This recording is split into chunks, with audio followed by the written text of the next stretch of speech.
Wanajeshi wa Urusi walishambulia miundombinu ya uwanja wa ndege wa kijeshi wa Ukraine na vifaa vya nishati ambavyo vinatoa kazi ya uwanja wa kijeshi na viwanda vya Ukraine. Wizara ya Ulinzi ya Urusi imeripoti hivyo jioni ya Machi 15 kuamkia leo Machi 16, ambapo operesheni hizo za muda wa saa 24 zilizopita zimesababisha hadi askari jeshi wa Ukraine karibu 1000 kuuawa katika mstari wa mbele wa kivita katika mapigano hayo kutoka maeneo tofauti kulingana na mgawanyo wa brigedi za Urusi katika operesheni hizo.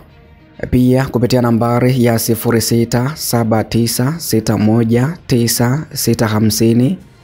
yani 0679619650, unaweza pia kujiunga na grupu letu la WhatsApp ambako pia huko taarifa na matukio moja kwa moja kutoka mstari wa mbele wa kivita nimekuwa nikiweka. Hivyo basi ukiwiwa unaweza kujiunga au kujumuika nasi sasa kwa kulipia kiasi cha shilingi 2500 kwa nambari ambayo nimekwisha kukutajia hapo awali, nambari ya Tigo Pesa kwa zamani sasa ikifahamika kama Mixx by Yasi, ambayo ni 0679619650. Hivyo basi pia kama unaweza kupata taarifa hizi na matukio haya moja kwa moja kutoka mstari wa mbele wa kivita, basi unaweza kujiunga sasa moja kwa moja kwa kulipia kiasi cha pesa cha shilingi 2500. Hivyo basi utapata nafasi ya kushuhudia au kutazama tukio ya kivita ya moja kwa moja kutoka huko Urusi na Ukraine. Wanajeshi wa Urusi wameshambulia miundombinu ya uwanja wa ndege wa kijeshi wa Ukraine na vifaa vya nishati ambavyo vinatoa kazi ya uwanja wa kijeshi na viwanda vya Ukraine. Wizara ya Ulinzi ya Urusi imeweza kuripoti hivyo Machi 15 kuamkia Machi 16, ambapo operesheni hizo za kijeshi za Urusi kwa muda wa saa 24 zilizopita zimesababisha hadi wanajeshi wa Ukraine 1000 kuuawa katika mapigano hayo kutoka mstari wa mbele wa kivita katika maeneo tofauti kulingana na mgawanyo wa brigedi za Urusi katika operesheni hizo. Vikosi vya wanajeshi wa Urusi vilishambulia miundombinu ya uwanja wa ndege wa kijeshi wa Ukraine, karakana za utengenezaji wa ndege zisizo na rubani, ghala za risasi na vifaa vya nishati ambavyo vinahakikisha kazi ya uwanja wa kijeshi wa viwanda vya Ukraine. Wizara hiyo iliweza kusema hivyo na kuongeza kuwa vikosi vya wanaanga vya Urusi viliweza kuangusha ndege ya kikosi cha wanahewa cha Ukraine maarufu kama MiG-29 katika vita vya anga kwa muda wa saa 24 zilizokwisha kupita, ambako kwa mujibu wa wizara hiyo ya ulinzi ya Urusi imesema kuwa vikosi vya ulinzi wa anga vya Urusi viliweza kudungua mabomu 7 ya JDM, roketi 3 za HIMARS na ndege zisizo na rubani takribani 170 za mrengo zisizohamishika za Ukraine, wizara imeeleza hivyo. Na hizi ni taarifa kuu kuhusu maendeleo ya operesheni maalum za kijeshi za Urusi kwa muda wa saa 24 zilizopita kutoka maeneo tofauti, pia kwa mujibu wa mgawanyo wa brigedi za Urusi katika operesheni hizo,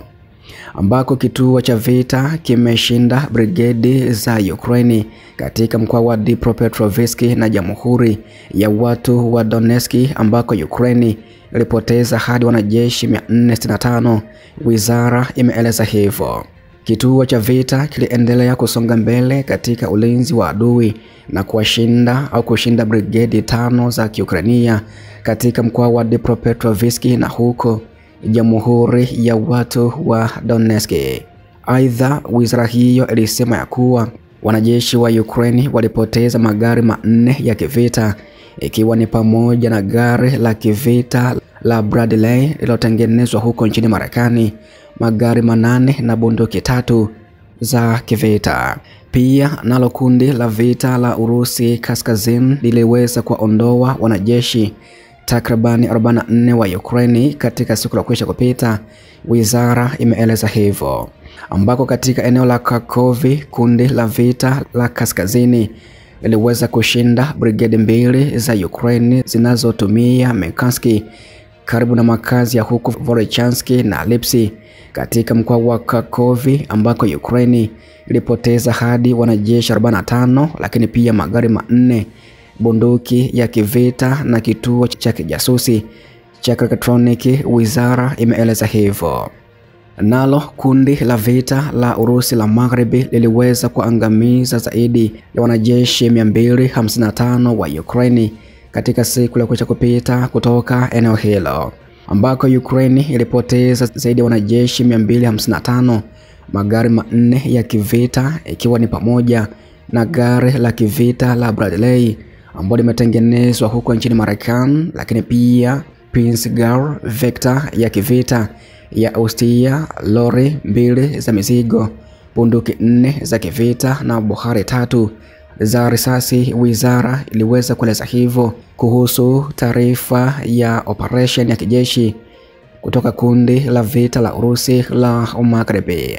Pia kundi la vita la Urusi la Mashariki liliweza kuondoa wanajeshi zaidi ya 160 wa Ukraine katika siku la kwisha kupita, ambako wizara imeeleza kuwa Ukraine iliweza kupoteza zaidi ya wanajeshi 160, magari 2 ya kivita, lakini pia magari 6 na bunduki 2 za kivita katika ukanda huo.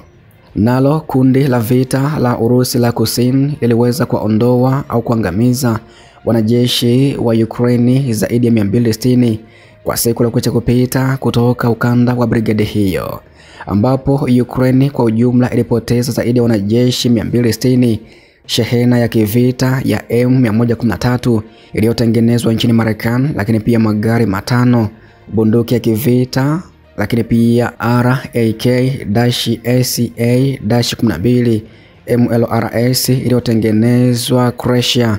lakini pia vituo 2 vya kivita vya elektroniki na bohari ya risasi. Wizara ya Ulinzi ya Urusi imeweza kueleza hivyo kuhusu taarifa ya operation ya kijeshi kutoka kundi la vita la Kusini kwa saa 24 zilizokwisha kupita. Pia kundi la vita la Dnipro lenyewe pia liliweza kusababisha mauaji kwa wanajeshi wa Ukraine takribani 80, au Ukraine kuweza kupoteza wanajeshi takribani 80 kutokana na mapigano ya kundi la vita la Dnipro la Urusi kutoka eneo hilo, ambapo kikundi cha vita cha Dnipro chenyewe kiliweza kushambulia wafanyakazi na vifaa vya brigedi 3 za Ukraine karibu na makazi ya huko Olegovinka, Nikosilikoye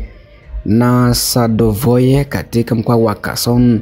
na kusababisha wanajeshi wa Ukraine takribani 80 kuuawa kutoka eneo hilo na kuharibu magari 3. Wizara ya Ulinzi ya Urusi imeweza kueleza hivyo kuhusu taarifa ya operation zake kwa muda wa saa 24 zilizopita, ambako wanajeshi wa Ukraine takriban 1000 wameweza kuuawa katika mapigano hayo yaliyofanyika katika mstari wa mbele wa kivita kutoka maeneo tofauti, lakini pia kutokana na mashambulizi ya brigade tofauti za Urusi kutoka mstari wa mbele wa kivita.